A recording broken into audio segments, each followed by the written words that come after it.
Hello student, আশা করি তোমরা ভালো আছো। আমিও ভালো আছি। চলে এলাম তোমাদের থার্ড সেমিস্টার মেজর বেঙ্গলি আরো একটি নতুন ক্লাস নিয়ে।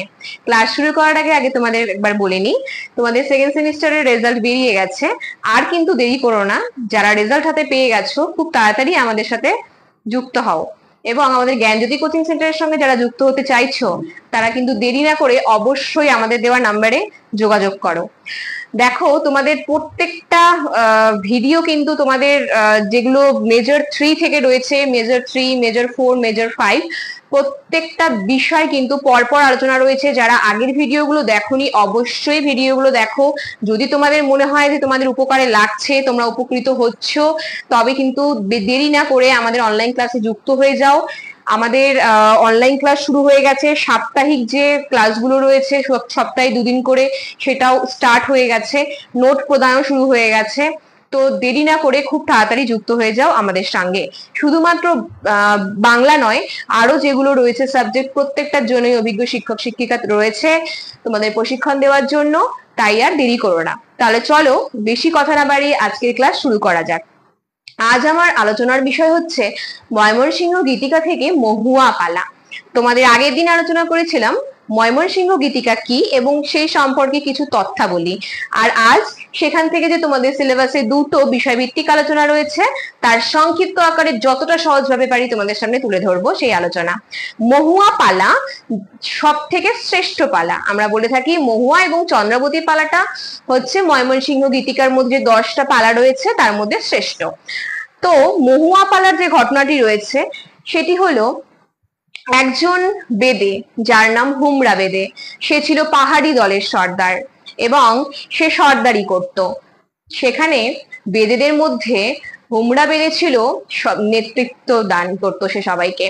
যে যে কিনা সেই অঞ্চলে, অর্থাৎ গারো পাহাড়ের যে অঞ্চল ছিল, সেই গারো পাহাড়ে কিন্তু সে কি করত, ডাকাতি করে জীবিকা নির্বাহ করত। যদিও পরবর্তীতে দেখা গেছে তাকে যে তিনি একটা দল করেছেন, দল সৃষ্টি করেছেন, যেটা জায়গায় জায়গায় ঘুরে ঘুরে বিভিন্ন ধরনের যাত্রার মতন তারা পালা করে করে জীবিকা নির্বাহ করত। তো এই হুমরা বেদের একটা দল হলো, যেই দল বিভিন্ন জায়গায় গিয়ে তারা অভিনয় করত এবং যাত্রা করত। তো সেখানে একদিন হঠাৎ করেই সেই হুমরা বেদে সেখানকারই একজন ব্রাহ্মণ রয়েছে, তার 6 মাসের একটা মেয়ে কন্যা, তাকে কিন্তু সে চুরি করে এবং পিতৃ স্নেহে ছোট থেকে তাকে সে বড় করার চেষ্টা করে। এবং সে যখন খুব সুন্দরী একটা মেয়ে হয়ে গেল, যখন তার 16 বছর পূর্ণ হয়ে গেছে, ঠিক তখন কিন্তু তাকেও সে যাত্রা দলে নিয়ে নিল। এবং যখন সেই দল ঘুরে ঘুরে ঘুরে ঘুরে সব জায়গায় সে তাদের অভিনয় করত, যাত্রা করত, সেই মেয়েটিও কিন্তু, অর্থাৎ আমাদের মহুয়া, 16 বছরের সেই পূর্ণ একজন যুবতী, সে কিন্তু কি করলো, সেই দলের যাত্রার সঙ্গে সেও এখানে ওখানে অন্যত্র গিয়ে যাত্রা দেখানো শুরু করলো। এবং তার অভিনয় দেখে, এবং সে এতটা সুন্দর, সবাই তাকে দেখে আকর্ষণ হতো। তো একদিন হঠাৎ করেই সেই হুমরা বেদে তাদের দলকে নিয়ে যায় বামরকান্দা গ্রামে। সেটা কিন্তু ছিল তোমাদের ময়মনসিংহের বামনকান্দা গ্রামে তারা গেল অভিনয় করতে। সেখানে নদের চাঁদ নামে এক ব্রাহ্মণের বাড়িতে তারা অভিনয় দেখায় এবং নদের চাঁদ দেখা যায় যে সে কিন্তু মহুয়ার মানে রূপে মুগ্ধ হয়ে তার প্রেমে পড়ে। এবং সে কথা যখন মহুয়া জানতে পারে, তখন দুজনেই কিন্তু লুকিয়ে সাক্ষাৎ করে এবং উভয়ের মধ্যেই প্রণয় সম্পর্ক সৃষ্টি হয়। এবার এই কথাটি হঠাৎ করে যখন হুমরা বেদে জানতে পারে যে মহুয়ার সঙ্গে সেই ব্রাহ্মণ নদের চাঁদের সম্পর্ক হয়েছে, তখন কিন্তু তারা তৎক্ষণাৎ সেই গ্রাম ছেড়ে অন্যত্র চলে যায়। এবং বহুদিন পর্যন্ত যখন নদের চাঁদ আমাদের সেই মহুয়া সুন্দরীকে দেখতে পায়নি, সে ছটপট করে এবং প্রচুর জায়গায় সে তাকে খুঁজে বেড়ায়। যখন সে খুঁজে পায়নি, হঠাৎ করে একদিন ঘুরতে ঘুরতে সে কংসাই নদীর ধারে কিন্তু তীরে আমাদের এই রূপবতী সুন্দরী মহুয়াকে সে দেখতে পায় এবং তার সমস্ত মনের কথা সে খুলে বলে।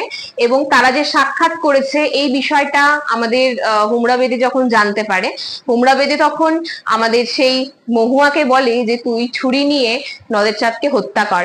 কিন্তু মহুয়া কিন্তু এটা করতে পারেনি, কারণ মহুয়াও কিন্তু একেবারেই মুগ্ধ ছিল নদের চাঁদের ওপর। নদের চাঁদকে রাতারাতি সেদিনই কিন্তু সমস্ত ঘটনা মহুয়া খুলে বলে এবং তারা স্থির করে যে তারা সংসার করবে। ঠিক এইভাবেই তারা যখন বেরিয়ে যায় সংসার জীবনের জন্য, তখন রাস্তায় এক বণিকের দ্বারা সে কিন্তু আক্রান্ত হচ্ছে, মানে সে রূপে মুগ্ধ হয়ে সেই বণিক কিন্তু আমাদের রূপবতী সুন্দরী মহুয়াকে পাওয়ার জন্য সে দেখা যায় যে পাগলের মতো করে এবং রাস্তায় খুবই অশ্লীল আচরণ করে। সেখান থেকে কোনো মতো মহুয়া এবং আমাদের নদের চাঁদ অনেকটাই আক্রান্ত হয় এবং পরবর্তীতে তাকে সুস্থ করে মহুয়া তার মনের মানুষকে সুস্থ করে, অর্থাৎ নদের চাঁদকে সুস্থ করে তারা সংসার জীবন শুরু করে। এবং দিব্যি যখন সব ঠিকঠাক চলছিল এমন সময় সেই হুমড়া বেঁধে তাদের খোঁজ পায় এবং খোঁজ পাওয়ার পর বিষ মাখানো ছুরি দিয়ে আমাদের নদের চাঁদকে হত্যা করতে বলে হুমড়া বেঁধে তার মেয়ে মহুয়াকে। মহুয়া ঠিক তখনই সেই ছুরি দিয়ে নিজেকেই সে কিন্তু শেষ করে ফেলে এবং হুমড়া বেঁধে রাগে ক্রোধে সে পাগলের মতো হয়ে যখন দেখছে যে মহুয়া নেই, তখন কিন্তু সে আবার আমাদের সেই ব্রাহ্মণ নদের চাঁদকে হত্যা করে এবং দুজনকে পাশাপাশি সমাধিতে তারা শয়ন করে। তো এখানে দেখা যায় যে সমাধিস্থ হওয়ার পর ঘটনাটা এখানেই শেষ হচ্ছে। এটা যেটা তোমাদের সামনে আজকে ঘটনাটা তুলে ধরলাম, একেবারে ময়মনসিংহ গীতিকার মহুয়া পালার সংক্ষিপ্ত আলোচনা। তো এটা আজকে আমার আলোচনার বিষয় ছিল। এর পরের দিন তোমাদের সামনে আলোচনা করব আরেকটি বিষয়, সেটা হচ্ছে চন্দ্রাবতী পালা। এটা ছিল মহুয়া পালা, এর পরের দিন যেটা আলোচনা করব সেটা চন্দ্রাবতী পালা। তো ক্লাসগুলো যারা ভাবছো যে না ক্লাস ভালো লাগছে তোমাদের, আমার ক্লাস যদি তোমাদের ভালো লেগে থাকে, যদি বুঝতে পেরে থাকো, অবশ্যই লাইক কমেন্ট শেয়ার করে আমাদের পাশে থাকো এবং আমাদের যে অফিসিয়াল চ্যানেলটি রয়েছে সেই চ্যানেলটি কিন্তু সাবস্ক্রাইব করে রাখো। প্রত্যেকটা ভিডিও তোমরা কিন্তু পরপর পেয়ে যাবে এবং দেরি না করে প্রত্যেককেই বলবো যে খুব তাড়াতাড়ি আমাদের সাথে যুক্ত হও, কারণ প্রথম থেকে যদি ক্লাসগুলো ভালো মতো করো, যদি আগে থেকেই নোটস গুলো ভালো মতো পড়ো, রেজাল্ট এবারের থেকেও আরো অনেক বেশি ভালো হবে, এটুকু তোমাদের কথা দিচ্ছি। তাহলে চলো আজ এত পর্যন্তই, দেখা হচ্ছে নেক্সট ক্লাসে। অবশ্যই সবাই থাকবে ক্লাসে এবং ততদিন অবধি সুস্থ থাকো, ভালো থাকো এবং আমাদের চ্যানেলকে ভালোবেসে আমাদের পাশে থাকো। ধন্যবাদ।